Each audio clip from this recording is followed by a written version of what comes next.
And away we go. It is a Monday edition. Orange and blue today. Cecil, Lammey, Andrew Mason starting the show. And Mace, I'm probably going to end the show this way. So please forgive me. But F cancer. Yeah. Got a lot of stuff going on in my life with family members. Two of them specifically. I won't get into the specifics, but just F cancer, please and thank you. Cancer is going to touch, if it either has touched or will touch everyone watching this show, everyone period, whether it's you directly or someone you love. And it hit Broncos country pretty hard today. I mean, it seems like Alex Singleton's going to be okay. I mean, fortunate. I mean, have you ever seen I've never seen a player more thankful for random drug testing than Alex Singleton, because that's how he learned that he had testicular cancer, for which he had successful surgery on Friday, and now going through the pathology to kind of learn just kind of what the treatment's going to be going forward. That will end up determining just how much time he misses. All goes well, talking about missing weeks rather than something longer than that. That's what the Broncos are hoping for. That's what he's hoping for. But there's so much to dive into on this, including the fact that with this hanging over his head, he played 2 games. I mean, he played the Houston game not knowing what was up, but knowing something was wrong. Right. And then the next day he gets the diagnosis and knows he's going to go in for surgery on Friday and plays on Thursday night, and actually played very well. It's one of his better games of the season, despite having this hanging over his head. Really, I mean, Justin Strnad, said he wasn't surprised by that. It's just the kind of guy he is. I mean, that's the sort of medal. That's why he was elected team captain, right? I mean, that's the sort of mentality he has. But the fact that he could just somehow compartmentalize and play, I mean, it's tremendous. But I mean, it's tough news, but it's great news that it was caught right when it was. And again, you're thankful for the NFL drug testing policy. I mean, in all this, but man, I mean, just what day, what news, and just, I mean, you're thinking about Alex. I mean, that's all you can do. Now we're not pom-pom waivers for the team, but we're pom-pom waivers for Alex and wanting him to be well and be okay on a human level. That's what we're all rooting for right now. Yeah, and on a football show, we'll say football doesn't matter. Just the health and the happiness of everyone out there. But Alex Singleton, man, he said it in his quotes, Mace, about like his wife and his family and the coaching staff really did a good job in preparing him where he could just focus on football against the Raiders. And as you mentioned, had a fantastic game. Yeah, I mean, one of the reasons why they shut down the run game, I mean, he didn't miss a tackle. Like when they went up the gut, he was there. And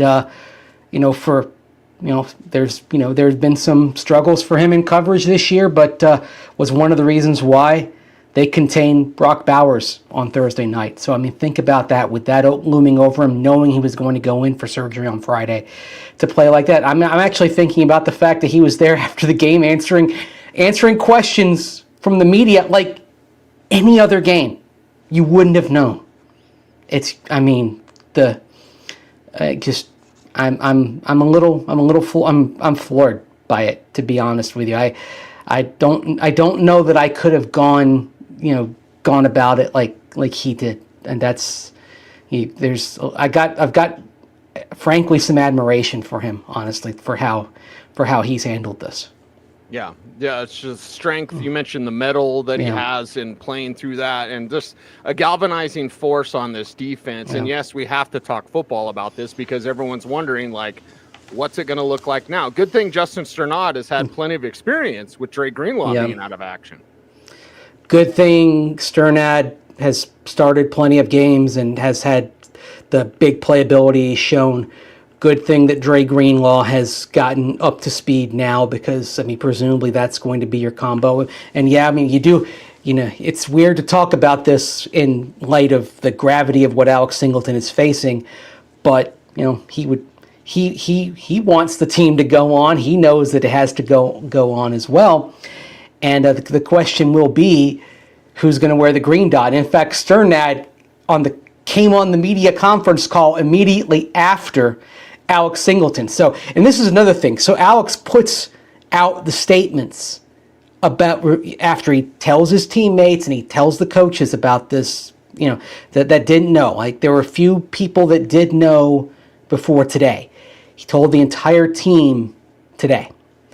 And he puts the statements out there, and then about a half hour later, actually, he didn't have to do this. He jumps on the conference call with media. I mean, I was blown away by that, to be honest, to be perfectly frank, that he discussed it. And he'd already gone into public advocacy mode. This was really, and again, says a lot about him, that he'd already kind of, maybe it's the compartmentalization thing that allowed him to kind of focus on football in the midst of all this, that even as he's dealing with it, that he had turned into his role kind of advocating for, for cancer screening.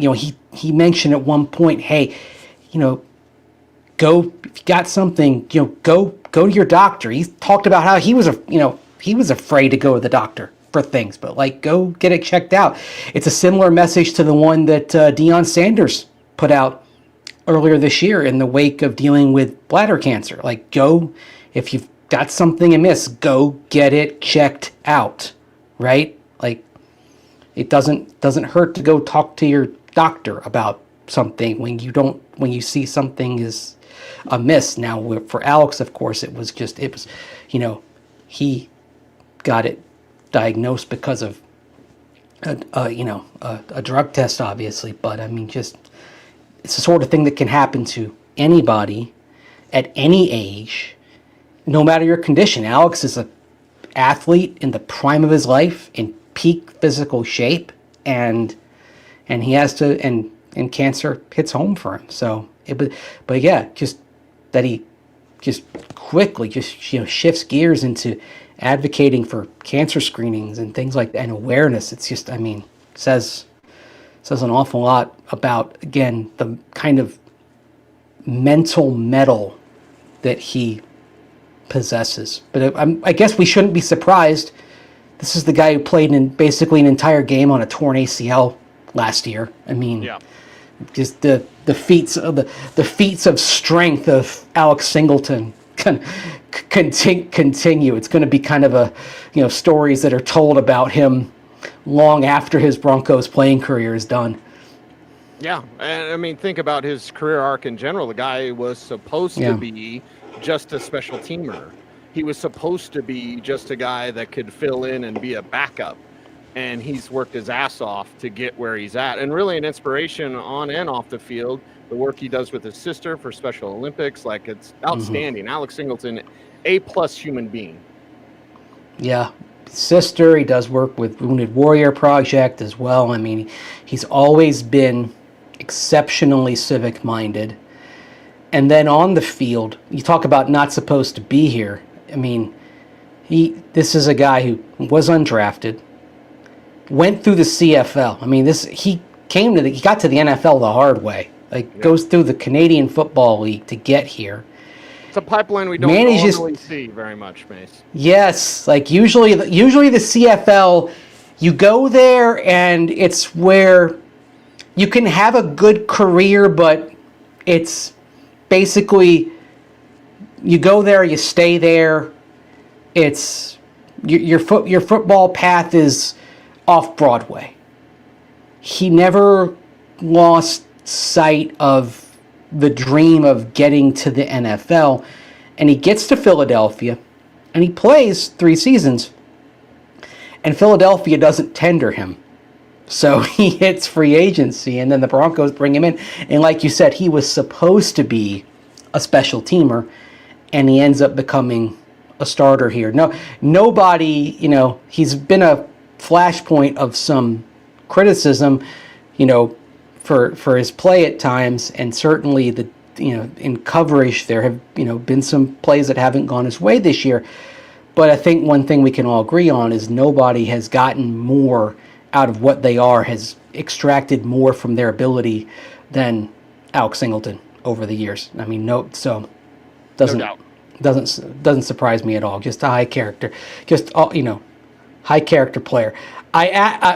He talked about how, as last week went on, like you mentioned, that the coaches, his support, the people around him, his family, even his doctors, allowed him to focus on football last week. So he was able to compartmentalize and take those 3 days and focus on football. But then came the surgery on Friday. And one thing he talked about was like, his doctor told him, don't Google this. And I mean, that's hard. I mean, I don't know about you, Cecil, but anybody who's dealt with like anything medical, and whenever you've got something that's wrong or appears wrong, I mean, you start Googling stuff. And if you do that, if you do that, you're going to find yourself seeing a worst case scenario pretty quick. And it can send you down a serious rabbit hole. So what I asked Alex was, first thing, I asked him, okay, like, you got past the football game. So, like, once you had that, not only as a distraction, but once you had that focal point gone, and you knew you were trying to kind of stay away from Googling it, kind of, what was this weekend like for you, kind of recovering, and kind of, basically, I asked him just kind of, how are you, how have you been doing since the game? And here's what he had to say when I asked him about that. Dr. Ledgerwood, he's like awesome. He's the guy he's the one that did my surgery and who's been, kind of in contact with me through this whole thing. And so any questions I have over the last, 72 hours, he has been, I can text him, call him, and he answers right away, gives me answers. So, I have that. And, like anything, it's just recovering from a surgery, which, sadly I've gone through, and it's not my, first one. So it's been a lot of just sitting on the couch, obviously a lot of time with my wife and daughter, which, has been nice, just to kind of slow down, not be able to move, and just kind of, this week until today, it's really been just us that knew about this. So it's just been us kind of, together, kind of, going through the emotions of the whole thing and just enjoying each other's company through this. And that's really what it was this weekend. And then obviously watched a lot of football. And I don't know how you guys do that every weekend, because my Saturday and Sunday felt really long sitting on the couch watching that much football. The chat room is talking about right now, Mace, just the spirit that he has. Like quality man, quality individual. Yeah.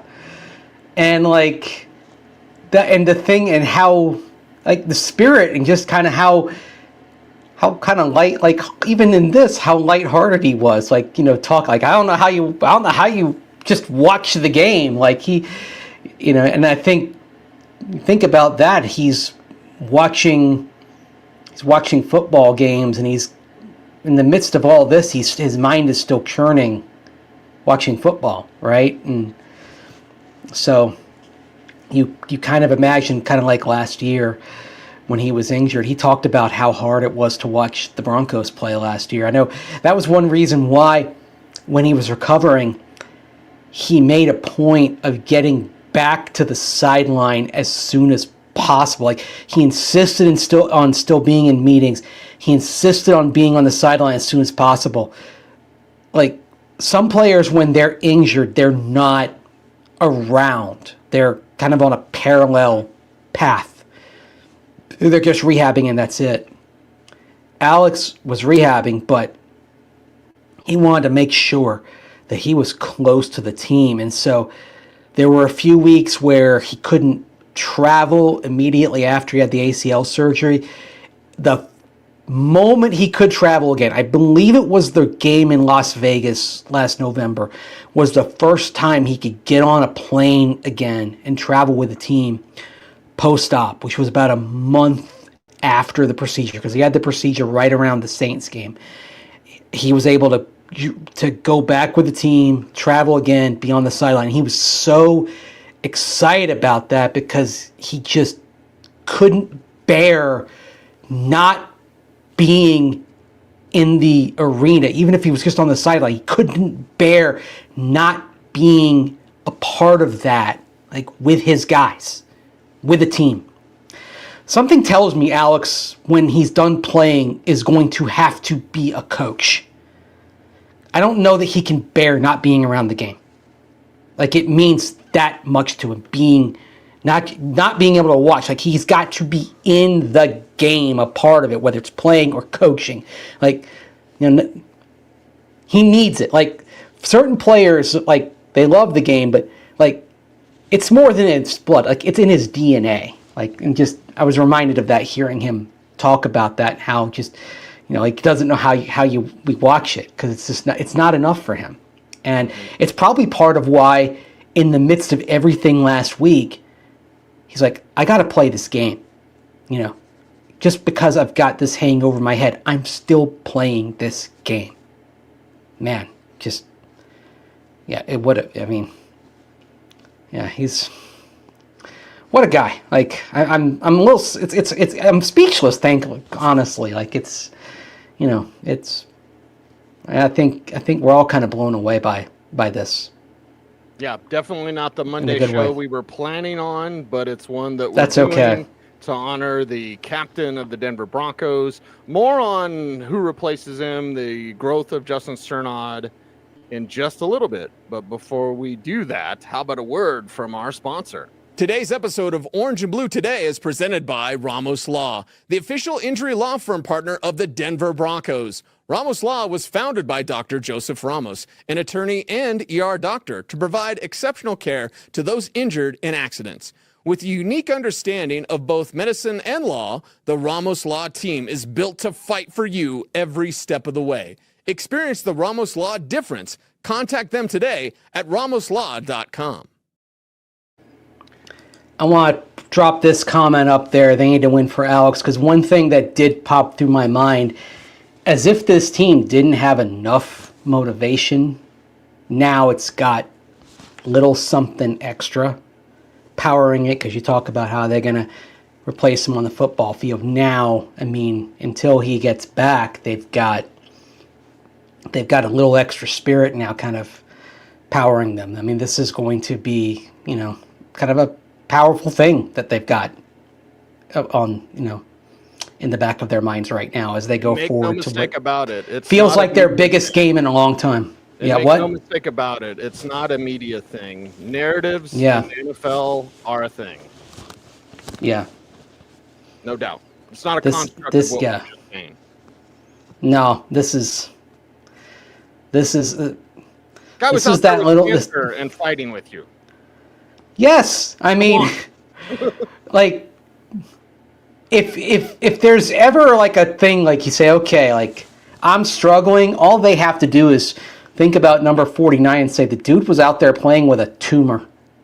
Didn't miss a tackle. Yeah, like, there's, like, any questions? Like, I mean, it's like this guy was out there battling with something incredibly serious. Like, that's, yeah. Nothing more needs to be said. So, and if all goes well, knock on every surface you can find, I mean, he might even be back within weeks, which is, I mean, tremendous news. I mean, the only thing we know for certain is that he won't play Sunday. That he made clear. today that he's not going to be back for the Chiefs game. And you know, despite all he's dealing with and kind of the relief that it was caught as soon as it was, that's going to kill him a little bit to miss this game. Oh yeah. So, you know, he's aching coming out of the procedure physically. He's going to ache a little emotionally, not being able to be out there with his guys on Sunday. So that's going to bring you to, okay, what do you do? Because it's obvious when it comes to who's going to start. It's Justin Strnad and Dre Greenlaw. The question then becomes, okay, who's got the green dot? Strnad was asked about that. He played it close to the vest and wouldn't reveal that. So one of those things that I imagine we will not know for certain until later on in the week, if not until game day. My guess is that it will be Strnad, just because with Greenlaw, even last week, Cease, they were still limiting his reps. They're still kind of working him back up. So my assumption, if I had to wager a guess, I'd expect Strnad to get the green dot for this game, just because he's fully into form in a way that Greenlaw probably isn't all the way there yet. It seems like they're still being a little cautious with him, understandably so, given that the quad, he did aggravate the quad a couple of times now since the start of training camp. Yep. People are asking us about Drew Sanders as well. Mace, we'll know more Wednesday in terms of like Pat Surtain, J.K. Dobbins, Drew Sanders, anything like that. Yeah. Yeah, I mean, with Drew, it's not, they haven't designated him yet. They haven't started his window for coming back yet, maybe a 21-day window. So I would say Drew Sanders, extremely unlikely, just because they haven't started the clock on him, and because it has been 3+ months since he suffered the injury in training camp. I would say we're probably looking at Sanders not being in the mix. I think that would be a real stunner to me if he were, but of course you have Corinne Reed now dealing with a hamstring injury, so you are looking at depth right now as well being an issue, because Sanders on IR, Reed, Singleton. I would imagine that Jordan Turner probably gets another elevation to provide depth, but it is looking pretty thin right now. You wonder if maybe they don't maybe skip. It's possible they even scour the wire a little bit, looking for another veteran to bring in. Yep, we will wait and see what we learn about this Broncos team, and we'll wait on one J.K. Dobbins. We got a lot to get to with the Broncos, and I do want to add, Mace, before we get out of here, with the play of Justin Strnad and Dre Greenlaw, as you mentioned, being limited, it seems like, and I know it's Travis Kelce, so it's a huge ask this week, but it seems like they've figured out tight end. I don't want to get ahead of myself because it's only a couple of games, but you go up against Brock Bowers and you do that to him, that's a special talent. That's the best tight end in the league. Yeah. And you're figuring it out by basically using the village. Yeah. Takes the village to raise a child, takes the village to cover a tight end for them. You throw multiple looks, you use multiple guys, and okay, you're going to give up a play or two. I mean, you saw Bowers make a play when you had Jahdae Barron in coverage on Thursday night, okay? But you didn't let Bowers carve you up in the way that he often does. You nailed the assignment Thursday night. And the beauty of having taking tight end and saying, okay, we're going to throw multiple looks at you, we're going to have multiple players responsible, is that you take a game like that and you're going to give the Chiefs more to focus on in terms of what they have to dissect this week as they get into their game prep. By the way, the way the Broncos attack their bye in terms of giving their players a full week off. It's what Andy Reid does. The Broncos, Sean Payton borrowed his bye prep from the way the Chiefs do their bye week. Like that's the full week off, go get away, get lost for a week.